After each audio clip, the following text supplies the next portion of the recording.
Assalamualaikum warahmatullahi wabarakatuh. Apa kabar semua anak-anakku kelas 3 Imam Muslim, Imam Bukhari dan Imam Abu Daud. Semoga anak-anakku semua di rumah dalam keadaan sehat walafiat ya. Nah, anak-anakku, hari ini kita akan belajar pelajaran kemuhammadiyahan. Kita akan masuk pada bab ketiga, yaitu materinya tentang wudhu. Nah, sekarang kita perhatikan dulu ya anak-anakku. Ya, di sini ada pengertian wudhu. Nah, wudhu ini adalah secara bahasa tampil indah dan bersih. Itu pengertiannya secara bahasa. Sedangkan secara syar'i atau secara istilah, wudhu adalah menggunakan air yang tohur. Air yang tohur itu adalah air yang suci dan mensucikan pada anggota tubuh yang 4, yaitu wajah, kedua tangan, kepala, dan kedua kaki dengan cara yang khusus menurut syariat. Nah, jadi ini adalah pasti kalian anak-anakku sudah tahu apa itu wudhu karena kalian selalu mengerjakan wudhu sebelum melaksanakan sholat. Jadi wudhu ini adalah salah satu syarat sah kita untuk melaksanakan ibadah sholat fardu, sholat apapun itu. Nah, kita lihat nih ada syarat wudhu. Syarat wudhu itu ada 3. Yang pertama niat di dalam hati aja. Kemudian dengan air yang suci dan mensucikan. Jadi airnya harus yang bersih, air suci ya. Terus ada menghilangkan hal-hal yang bisa menghalangi sampainya ke air kulit. Jadi syarat wudhu itu harus tidak ada yang menempel di tubuh, misalnya tato atau kuteks. Jadi tidak boleh ada yang menempel. Jadi itu adalah syarat sah kita wudhu. Kalau masih ada misalnya kuteks atau ada tato, itu kita wudhunya tidak sah ya.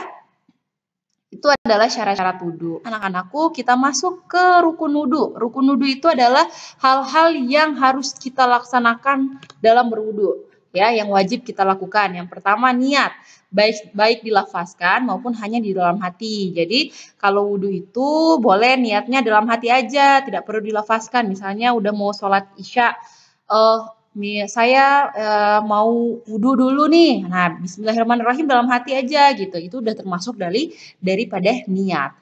Yang kedua adalah membasuh muka dari batas tumbuhnya rambut hingga dagu. Apabila memiliki jenggot, maka membasuh jenggot juga hingga basah kulit dalamnya jenggot. Nah, itu untuk laki-laki dewasa yang memiliki jenggot ya. Jadi kalau untuk kita yang tidak memiliki, jadi membasuh mukanya ke seluruh muka ya, sampai ke batas rambut hingga dagu. Kemudian yang ketiga adalah membasuh tangan hingga sebatas siku. Jadi nanti Bujian akan di materi selanjutnya akan Bujian perlihatkan bagaimana tata cara berwudu. Ini adalah rukunnya ya. Kemudian yang selanjutnya adalah mengusap kepala dengan air. Nah, ini rukun wudu yang selanjutnya mengusap kepala dengan air. Nah, yang kelima, membasuh kaki hingga mata kaki. Nah, itu adalah rukun juga. Yang terakhir adalah tertib, yaitu sesuai dengan urutan. Jadi untuk wudu harus sesuai dengan urutannya, tidak boleh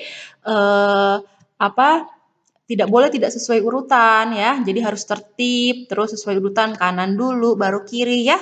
Nanti kita belajar selanjutnya kita akan belajar tata cara wudu.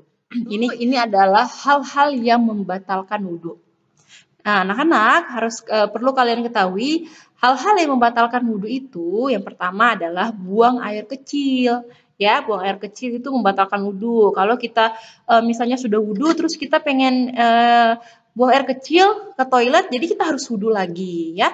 Kemudian buang air besar, ini juga membatalkan wudu. Yang selanjutnya adalah buang angin atau kentut. Nah, ini nih yang sering nih, kadang kita nggak sadar lagi sholat tiba-tiba kentut. Nah, itu wudunya batal. Jadi kita harus wudu lagi dan melaksanakan sholat kembali. Ya, karena tidak boleh kalau sholat nggak wudu ya. Kemudian tidur nyenyak dengan berbaring. Nah, ini nih kadang sudah wudu mau sholat zuhur misalnya, terus ngantuk, tiba-tiba ketiduran. Jadi wudunya batal. Jadi kalian harus wudhu lagi, kemudian sholat ya. Jadi anak-anakku, wudhu itu adalah salah satu dari syarat kita untuk melaksanakan sholat. Jadi tanpa kita wudhu, sholat kita tidak akan sah. Kecuali kalau misalnya kita ada di daerah yang tidak ada air sama sekali.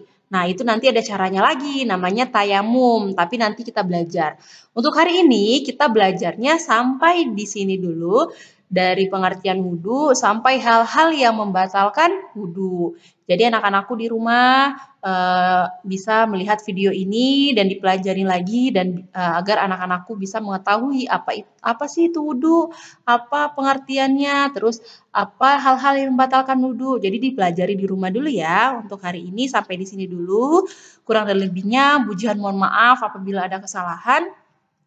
Billahi fi sabilil haq fastabiqul khairat. Assalamualaikum warahmatullahi wabarakatuh.